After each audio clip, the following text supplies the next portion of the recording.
Là, en principe, on est juste en train de modifier la luminosité, parce qu'on travaille sur les 3 couches en même temps, rouge, vert, bleu. Et pourtant, on a l'impression que la couleur change. Pour éviter ça, il y a la bonne astuce de mettre le calque de réglage courbe en mode tout en bas, à la place de normal, vous mettez luminosité. Et à ce moment-là, le calque de réglage, donc le calque de réglage doit être activé. Vous allez ici, à la place de normal, vous mettez luminosité. Et à ce moment-là, quand vous modifiez le contraste, la couleur reste semblablement pareille. Ça modifie moins. C'est vraiment la luminosité qu'on gère là. J'enlève l'œil en face. Ça ne modifie pas énormément. Je vais y aller plus fort dans le contraste. Voilà. Bon, je vais faire la même chose sur autre chose parce que là, c'était pas très visible. Alors, le présentoir. Ben, recommencer la procédure. Je ne vais pas vous expliquer, vous le faites.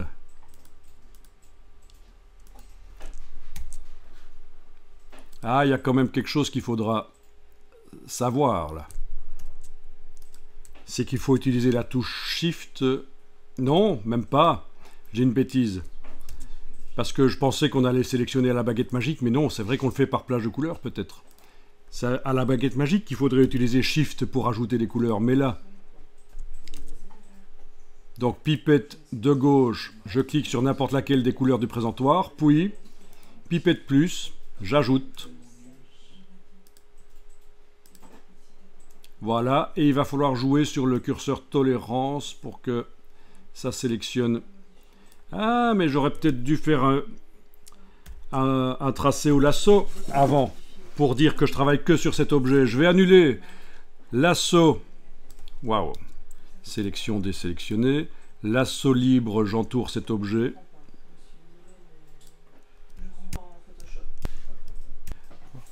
Ok, le lasso autour de l'objet, ça marche. Sélection plage de couleurs, ça marche aussi. Voilà. C'est peut-être pas l'idéal en fait. On va plutôt faire autrement. Désélectionner. Sélection désélectionner. Et on va aller chercher un vieil outil de Photoshop qui dans ce cas-ci va nous servir. C'est la baguette magique. Donc, il faut vérifier que dans le menu sélection, désélectionner est grisé. Ça veut dire que vous n'avez pas de sélection active. Il faut être en train de travailler sur le calque des masques de sélection d'objets. Celui d'au-dessus n'est pas affiché. Voilà, le groupe est affiché. Ça, jusque-là, ça va. Vous prenez, derrière cet outil-là, la baguette magique. Vous cliquez sur le premier panneau, là. Vous voyez qui se sélectionne? Avec la touche Shift enfoncée sur le clavier, vous cliquez sur les autres. Ça s'ajoute. Voilà, et vous devez finalement obtenir tout l'objet qui est sélectionné. Donc, cet objet-là, par plage de couleurs, ça foirait. Par contre, par baguette magique, ça marche. Alors, Shift, c'est la touche majuscule. À ne pas confondre avec Caps Lock. Voilà, je vous montre mon petit clavier parce que, une fois pour toutes, il faut absolument qu'on se mette d'accord. Ceci, c'est majuscule. Shift. Je dis Shift parce que, pas parce que je suis amateur d'anglais, parce que je m'adresse parfois à des jeunes de secondaire et quand je leur parle de la touche majuscule, quoi? Qu'est-ce que c'est? Et je dis la touche Shift. Ah, la touche Shift, mais évidemment, la touche Shift. Ici, c'est verrouillage majuscule. Ce qu'on appelle le Caps Lock. D'accord, donc ici, pour la baguette magique, c'est bien la touche majuscule qu'il faut utiliser. Je vais recommencer l'opération. Je vais d'abord désélectionner, sélection, désélectionner.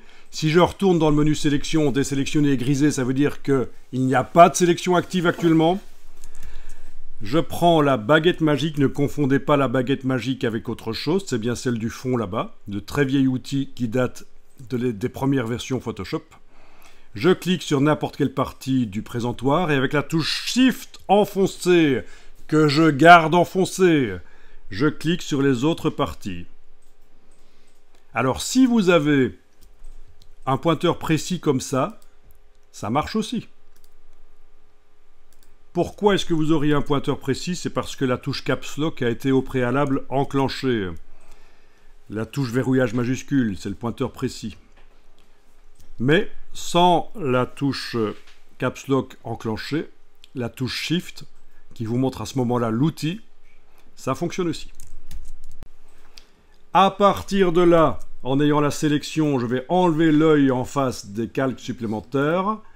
Je vais activer le calque qui contient les objets. Pourquoi je l'active? Parce que je vais créer un nouveau calque de réglage. Et quand on crée un nouveau calque dans Photoshop, quel qu'il soit, de réglage ou autre chose, il se crée toujours au-dessus du calque qui est actuellement activé. Et je vais mettre un réglage qui va se mettre au-dessus des objets, en tout cas au-dessus du présentoir, pour modifier le présentoir. Donc, en ayant la sélection active, là vous la voyez, je vais dans le bas de la palette des calques et je demande courbe.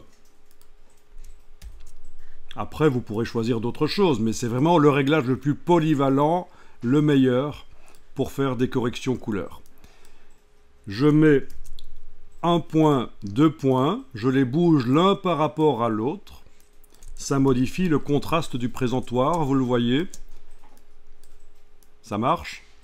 Vous allez dire, mais on pourrait utiliser le réglage luminosité-contraste alors, si c'est pour faire ça. Sauf que le réglage des courbes, il peut aller plus loin. Vous pouvez mettre jusqu'à 16 points sur la courbe. C'est pour ça que c'est un réglage pro. Mais bien sûr, là, on ne va pas trop loin.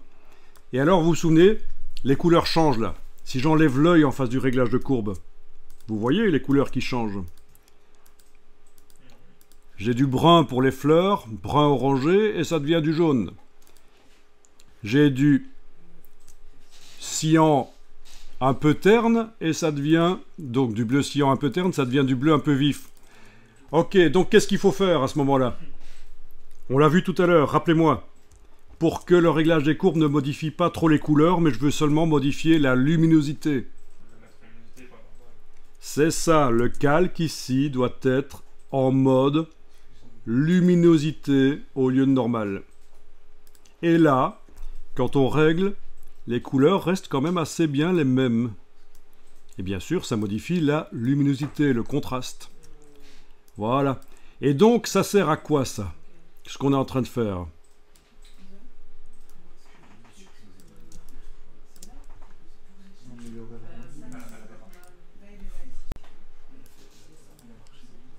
Mais ça sert à améliorer la scène. Donc il est quasiment impossible d'obtenir exactement les couleurs qu'on veut quand on génère une image de synthèse 3D. Donc on fait de la post-production. Ici c'est dans Photoshop, mais il y a des logiciels plus spécialisés comme DaVinci Resolve, After Effects, Nuke. Enfin il y en a plein qui sont spécialisés pour retoucher les images de synthèse. Donc c'est le but. Alors oui, vous avez peut-être pu voir, si vous allez sur rouge, vert ou bleu, vous allez pouvoir modifier la quantité de lumière rouge, verte et bleue pour le présentoir. Donc ça peut aider aussi à améliorer.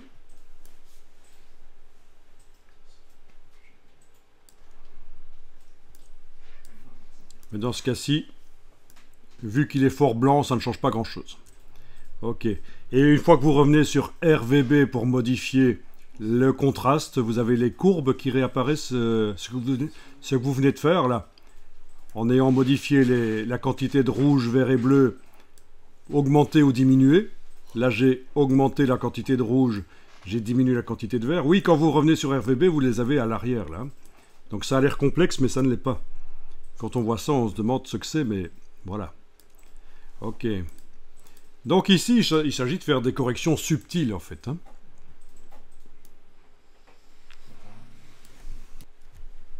Donc ne vous dites pas que si vous voyez à peine la différence, c'est que c'est pas bien. Non, le but n'est pas de voir la différence, le but est d'améliorer si on peut.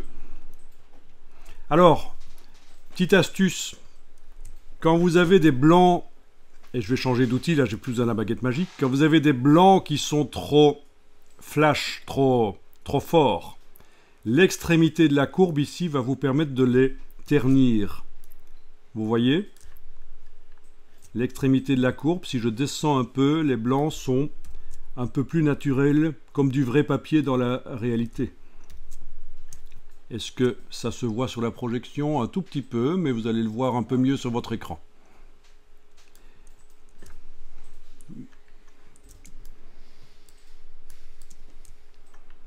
Donc toutes les images de synthèse sont retouchées comme ça, si c'est des images de synthèse sérieuses, importantes, notamment pour des films. Alors il y a eu une histoire, il y a des choses qui sont connues. Vous allez au cinéma voir un film qui vient de sortir, il y a des effets spéciaux dans le film. Vous trouvez qu'ils sont pourris les effets spéciaux, ils sont mal faits, on voit que c'est de l'infographie, c'est moche. Et vous avez un ami qui va voir le même film 4 semaines après, et vous lui dites, mais les effets spéciaux, ils étaient pourris, tu as vu? Tu as vu qu'ils étaient pourris? Ah non, j'ai pas vu, ils étaient bien. Est-ce que vous savez pourquoi? Votre ami trouve que les effets spéciaux étaient bien, alors que vous les avez trouvés pourris. Ils les ont améliorés pendant... Ils les ont améliorés, exactement, ce sont des choses qu'ils font. Ils sont tellement à la bourre pour faire les films. Ils les sortent à la date de sortie prévue, mais ils sont parfois pas finis. Et donc, même le montage et des scènes ajoutées, ça peut arriver. Donc voilà, c'est surprenant. Hein. Donc vous voyez, il y a de la post-production et quand ils sont à la bourre, il peut arriver. Mais ça arrive de moins en moins, mais c'est déjà arrivé dans le passé, notamment pour un film Avengers, je pense que c'est arrivé. Ah, oui. Oui, tu confirmes que le film a changé en cours de projection dans la salle, d'une semaine à l'autre, il a changé. Donc c'est facile en numérique, hein, parce que c'est sur des disques durs maintenant, les projecteurs numériques. C'est plus des films. Hein. Donc changer le film, c'est facile. Mettre une nouvelle version, c'est facile. Ok, donc autre chose qui peut être fait, bien sûr, c'est l'image d'arrière-plan. Vous activez l'image d'arrière-plan et vous allez pouvoir mettre un calque de réglage de type courbe par-dessus. Et en mode luminosité. Typiquement, je mets 2 points, mais on peut en mettre plus. Ça, vous avez vu que je peux en mettre un à l'extrémité s'il faut. Et voilà, ça améliore le contraste. Là, c'est flagrant. Cette image avait vraiment besoin d'être améliorée. Et éventuellement, je descends sur chaque couche. Donc, le principe, notez bien. Est-ce que vous connaissez les encres d'impression cyan, magenta, jaune? Donc bleu cyan, rose magenta et jaune. Ça vous dit quelque chose? Eh bien, rouge vers bleu, c'est la même chose. C'est-à-dire que quand je suis sur rouge, open your eyes, ouvre tes ouilles. Si j'augmente le rouge, ça fait plus de rouge. Si je le diminue, ça fait plus de cyan. Donc c'est bien cyan, le rouge. Si je suis sur la couche verte, quand je monte, il y a plus de vert. Ah, mais attendez, il y a un problème là. Voilà pourquoi ça ne change pas. Dans ce cas-ci, j'ai fait une gaffe. Haha. Et personne ne me le dit, c'est quoi la gaffe que j'ai faite? Allez, ceux qui connaissent Photoshop déjà un peu. J'étais en train d'essayer de modifier les couleurs et ça marche pas. Non, ça n'a pas sélectionné votre... Non. Non, non, je suis bien en train de travailler sur un calque qui est au-dessus de l'image d'arrière-plan. Non. Open your eyes, ouvre tes ouilles. J'ai été le faire passer en mode luminosité pour qu'il ne modifie pas la couleur. Et donc c'est normal qu'à aucun moment il va pouvoir modifier la couleur. Donc, pour modifier la couleur par les courbes, je dois en mettre un autre. Le voilà. Celui-là, je vais le renommer, tiens, comme ça vous comprenez bien. C'est celui pour la luminosité. Et celui-là, c'est pour la couleur. Voilà. Et celui-là, je ne le mets surtout pas en mode luminosité parce qu'en fait, je vais aller sur chacune des couches. Et j'étais donc en train d'essayer de vous expliquer que rouge, quand on monte, ça augmente le rouge. Ah, là, on le voit. Là, on le voit. Et quand on descend, c'est du cyan. Vous le voyez? Donc, c'est bien cyan. Et quand je vais sur vert, quand je monte, c'est vert. Quand je descends, c'est magenta. Donc, c'est bien magenta. Bleu, quand je monte, c'est bleu. Quand je descends, c'est jaune. Voilà. Donc, vous pouvez vous dire, je m'adresse à ceux qui seraient perturbés par rouge vers bleu. je n'arrive pas à comprendre comment corriger des images rouge, vert, bleu, par exemple, c'est ce que vous vous dites. Mais dites-vous que c'est la même chose que cyan, magenta, jaune. Rouge, c'est cyan. J'augmente, c'est du rouge. Je descends, c'est du cyan. Pourquoi est-ce que c'est du cyan quand je descends, à votre avis? Mais parce qu'en diminuant la quantité de rouge, vous favorisez les deux autres couches, vert et bleu ensemble, ça fait du cyan. Et c'est toujours le même principe. Si j'augmente le vert... Non, oui, si je diminue le vert, par contre, ça fait du magenta. Pourquoi? Ben parce que les deux autres couches, rouge et bleu, font du magenta. Si je suis sur la couche bleue et que je diminue, ça devient jaune. Ben parce que les couches rouge et verte, ça fait du jaune. Voilà. Et donc, c'est comme ça que vous allez pouvoir corriger un peu l'ambiance. Par exemple, je vais monter le bleu pour que ce soit un peu plus froid. Le vert et le rouge, je vais le laisser comme ça. Ok. Alors ici, j'ai juste tapé Chromaticity Diagram dans un moteur de recherche. Et je vais afficher, par exemple, on va voir si j'en trouve un intéressant. Voilà.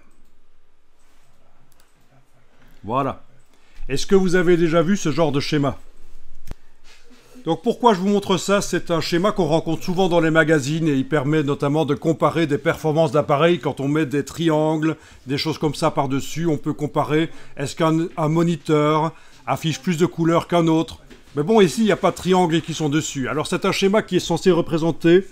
Le but, c'est de représenter toutes les couleurs visibles par l'œil humain. C'est un schéma.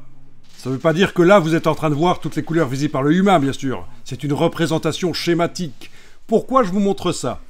Ben ça parce qu'il est intéressant, par exemple, quand on se rend compte que quand on reçoit des ondes courtes qui sont perçues comme étant du bleu et que le même objet émet, en quelque sorte reflète, des ondes longues, ce qui est perçu comme étant du rouge, eh bien la couleur qu'on va percevoir, c'est du magenta.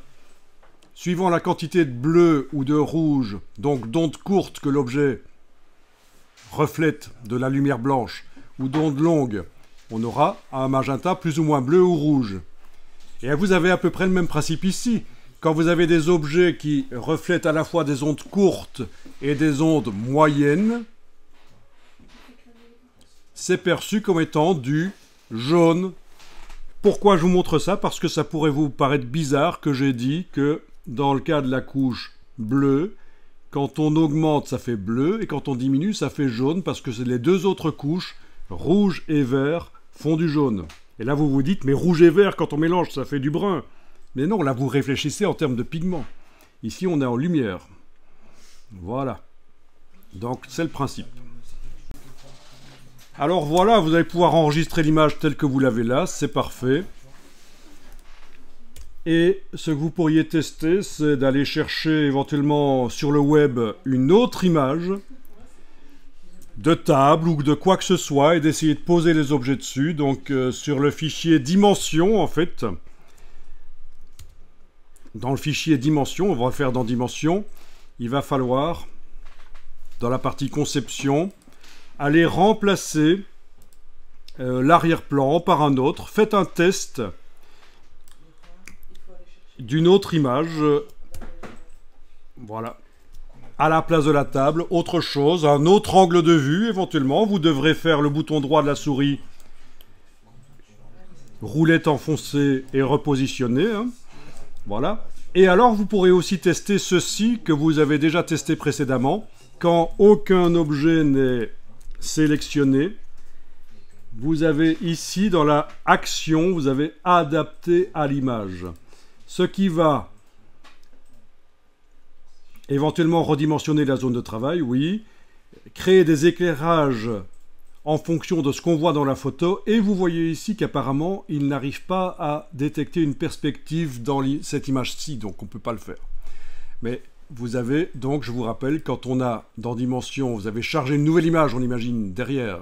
Aucun objet n'est sélectionné. Dans Action, vous aurez adapté à l'image. Non, c'est pas quand aucun objet n'est sélectionné, excusez-moi, il faut quand même cliquer à l'endroit où il y a l'image, pas en dehors.